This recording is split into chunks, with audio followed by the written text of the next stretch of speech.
Hi friends, இன்றைக்கி நம்ம என்ன பார்க்க போகிறோன்னா வீட்லேயே எப்படி ஒரு மாஸ்டா தயாரிக்கிறாங்கங்கிறது தான் பார்க்க போகிறோம். இதுக்கு ஃபஸ்ட்டு ஒரு மாம்பழம், ஒரு பாதி மாங்காய் இதெல்லாம் சின்ன சின்னதாக கட் பண்ணி மிக்சியில் போட்டுட்டு அதோட ஐஸ் க்யூப்ஸ், ஐஸ் வாட்டரும் ஊற்றிக்கலாம். ஊற்றிட்டு இதோட ஒரு 1/2 கப் ஜீனி போட்டுட்டு நல்லா அரைச்சிடலாம்.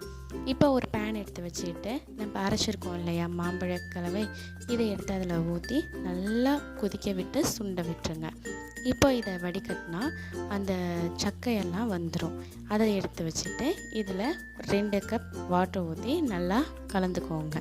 இதை ஒரு 1/2 அன் ஹவர் ஃப்ரிட்ஜில் வச்சுட்டு அதோட ஐஸ் க்யூப் போட்டு நம்ம குடித்தோன்னு வச்சுக்கோங்களேன், பா செம்ம டேஸ்ட்டு. இந்த வினிகர் கூட சேர்த்துக்கலாம், 10 நாள் வரைக்கும் கெடாமல் இருக்கும். கடையில் வாங்கி குடிக்கிறதுக்கு வீட்லேயே செஞ்சு குடிச்சிடலாம்ல. இது ரொம்ப பியூரான மாஸா, நீங்களும் ட்ரை பண்ணி பாருங்கள். Bye friends.